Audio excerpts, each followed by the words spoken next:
Il y a un point, Jacques Lang, sur lequel vous avez une influence déterminante. C'est vous, ils appartenaient au fond, au moins pour l'un d'entre eux, à votre univers, à votre administration. C'est vous qui avez fait nommer M. Cahard et Melot pour qu'ils poursuivent une mission de réflexion sur la destination de cet objet qui, à l'été 88, était encore un peu mal identifié, la Bibliothèque de France. Alors comment s'est passée la nomination? Très simple, vous savez, lorsque François Mitterrand a pris cette décision, il fallait trouver un président pour le futur établissement public. Et tout à l'heure, je vous le disais, j'ai proposé Dominique Jamais, choix qui a été controversé. Et finalement, comme vous l'avez pu l'observer, Dominique Jamais s'est imposé par ses qualités d'organisateur et parfois même de polémiste. Parce qu'un projet de ce genre, pour le mener à bien, il faut non seulement s'en occuper, mais il faut aussi le défendre avec pugnacité, il savait le faire. Et puis, pour définir de façon plus précise le contenu intellectuel, scientifique du projet, nous avions convenu avec le président de la République de confier une mission à deux personnalités qui avaient un intérêt pour la politique du livre. Alors je lui ai proposé M. Melot, que depuis longtemps je connaissais, qui avait été le patron de la bibliothèque du Centre Pompidou, qui a beaucoup œuvré en France pour la rénovation des bibliothèques, et Cahard, que je connaissais bien, nous avions été ensemble rue Saint-Guillaume, mais que je connaissais surtout par la manière très remarquable par laquelle il avait présidé le conseil d'administration de la Bibliothèque nationale. Et je m'étais dit, ce couple peut être un couple qui apportera des idées, des propositions. Alors c'est avec eux que se pose avec acuité la question qui vous préoccupait déjà, qu'est-ce qu'on va mettre dans cette bibliothèque?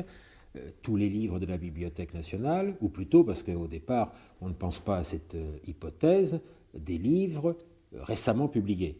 C'est la fameuse question de la césure.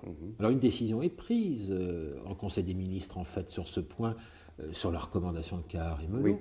Oui, à ce moment-là, si vous voulez, Cahard et Melot, il ne s'agit pas de faire le procès de qui que ce soit. Chaque thèse a ses mérites. Eux proposaient pour éviter des transvasements trop importants. Ils avaient peur sans doute que cela ne se traduise par des dommages causés aux ouvrages ou par toute une série de difficultés pour emmagasiner, pour stocker, pour conserver. Ils avaient donc imaginé cette solution qui, au départ, pouvait paraître valable. Une partie des livres, ceux après 1940, je crois, seraient transférés à Tolbiac et traverseraient la Seine, et puis les autres resteraient à la Bibliothèque nationale.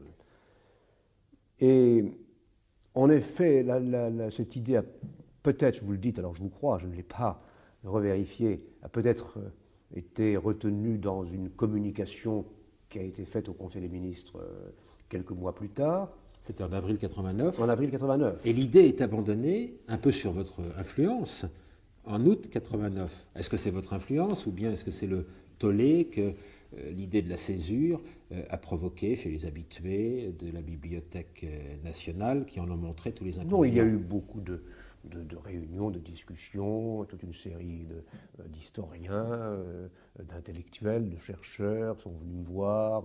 Le directeur du livre à l'époque, c'était Jean Cattegnaud, je crois encore, m'a fait part de ses inquiétudes. Je ne sais pas si Evelyne Pizier nous avait ensuite rejoint, mais bref, au ministère de la Culture, aussi bien les personnes chargées de la politique du livre que les intellectuels, les historiens ou les chercheurs avec qui nous étions en contact régulier, avaient attiré l'attention sur l'artifice d'une coupure, en faisant observer qu'un chercheur peut avoir un sujet transversal qui enjambe les périodes historiques et qui déciderait de savoir si l'on doit aller là plutôt qu'ailleurs.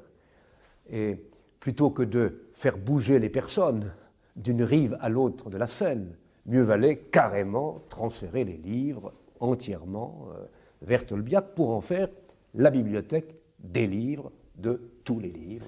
et les imprimer. Alors, a posteriori, vous vous rendez compte de l'importance qu'a eu dans l'histoire du projet cette décision que vous prenez là, à cet instant, Jacques Lang? Parce que du coup, les défenseurs de ce qu'il y avait de plus moderne, de plus multimédiatique, de plus audacieux dans le projet virtuel du départ ont eu le sentiment que l'arrivée de tous les livres de la Bibliothèque nationale engorgeait le projet et le rendait aussi beaucoup plus coûteux. Oui, mais enfin, il le rendait en tout cas beaucoup plus rationnel, beaucoup plus ordonné et beaucoup plus logique.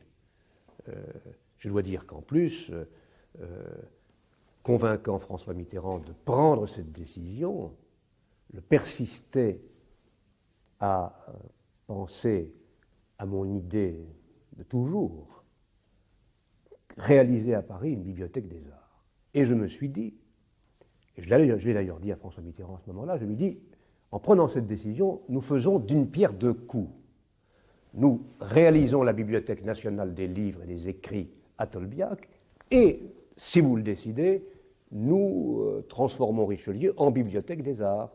Je répète, nous faisons d'une pierre deux coups, c'est-à-dire qu'on crée deux bibliothèques. Et là, vous faites alliance quand vous convainquez le président de la République de prendre cette décision avec l'administrateur de la Bibliothèque nationale et avec tous les milieux de conservateurs, de spécialistes ou d'historiens dont il est l'interprète. Parce que, à tout prendre, Emmanuel Leroy-Ladurie préfère à l'époque le transfert à Tolbiac plutôt qu'une division en deux avec la césure de 1945 qui aurait fait de la vieille rue de Richelieu une sorte de musée poussiéreux et un peu abandonné. Oui, vous dites conservateur, il y a un chercheur. Conservateur au sens conservateur du ah patrimoine. Oui, au sens de la fonction, bien sûr, d'accord.